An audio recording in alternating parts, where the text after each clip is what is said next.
what was the first film that you did on your own? Without Judd or Without Judd?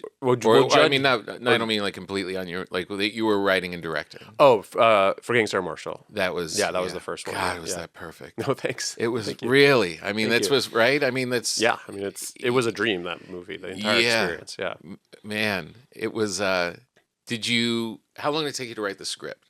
Well, Jason Segel wrote it. Oh, he wrote it. He wrote the script, but on Undeclared, Jason and I bonded very quickly. Yeah, We both were, we both were really interested in writing about like romantic relationships. Like I would say, like at the time, like Seth Rogen and I were like I remember getting to Undeclared, hearing that Seth Rogen was going to be a writer, right? Being like, he's like 17 or 18. How is this possible? He walked in and then immediately pitched the funniest joke in the room, and it was like, he's from the beginning was a brilliant writer. Yeah.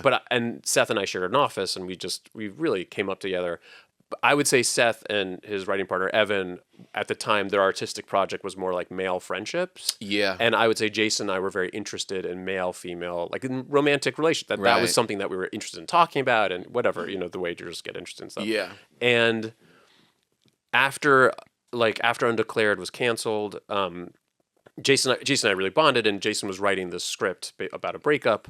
I had written a spec script that I'd written and rewritten a spec script that had gotten me some attention. It didn't sell, but it got me attention. And then Judd and I also started writing scripts together. We wrote a script for Sandler that didn't happen, but then we wrote Fun with Dick and Jane. And I was getting experience writing movies. Yeah.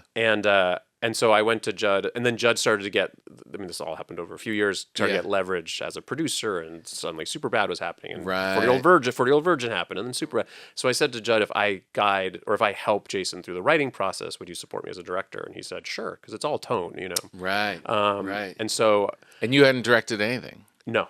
I hadn't directed anything. Yeah. That was pretty ballsy. Yeah, I was like, I think I see an opportunity, so I'm just going to try that. And I remember the meeting at Universal, right before the meeting, I turned to Judd and I was like, I'm going to talk about how much I've been on set and how involved I am. Because honestly, on Undeclared, there was all that. And he was like, no, don't say anything. Oh, really? He was like, just be quiet and cocky. And I was like, okay. So I just sat there silently. That's great advice. Yeah. He was like, don't say anything. What's this guy thinking about? Yeah, it's like, oh, right. That's like exactly be the mysterious alpha dog, I guess. Yeah. So that was kind of. That's brilliant. Don't say anything. Don't say anything. And so they greenlit it, and you were able to just go and direct it. I went and directed, yeah. And at the time, I mean, it's not a small budget. You're in Hawaii. You're doing... It's a gigantic budget now. Yeah. Yeah. Man, oh man. Yeah. Did you have anyone shadowing you? Did you freak out? Or were you confident, like, I got this? I was... the main thing I've learned as I've directed more and more is when to move on. Yeah. Like, in terms of, like, you shoot the scene and you've gotten it, know? So I think that my lack of confidence... There were two things. I think I probably shot a few too many takes. And the other thing was that at the time I didn't understand coverage like at all.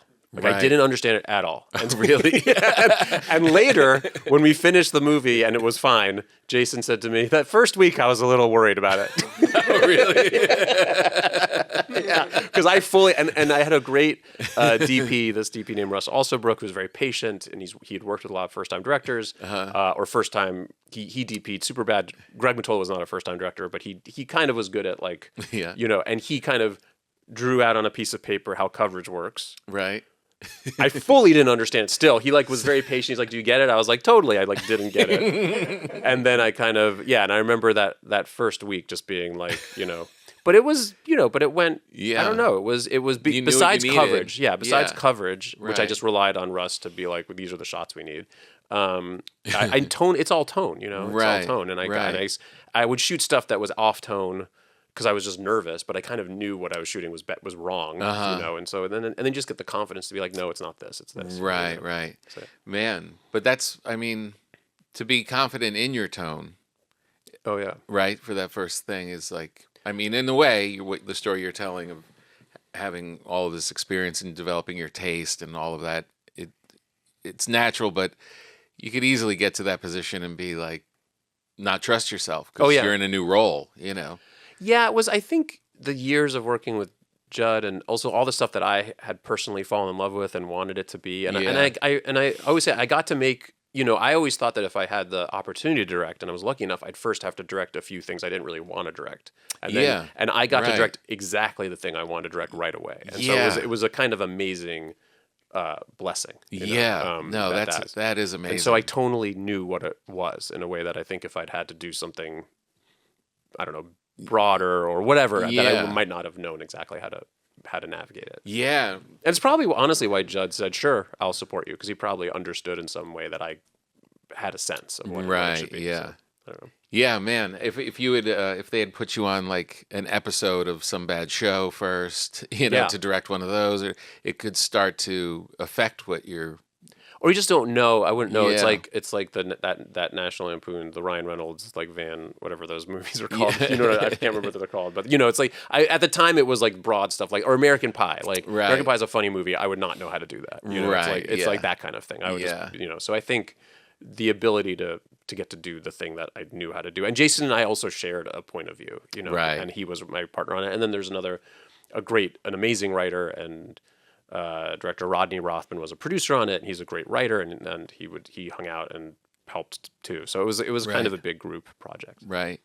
Did you notice how during your last couple of answers how I complimented you in silence? Yeah. Did you notice what I did? You nodded, right? No, I ate a whole chocolate croissant in like 3 bites, and then used the spit on my finger to get the crumbs off of the table. Should we have this, or you want me to take that? I want you to take that home.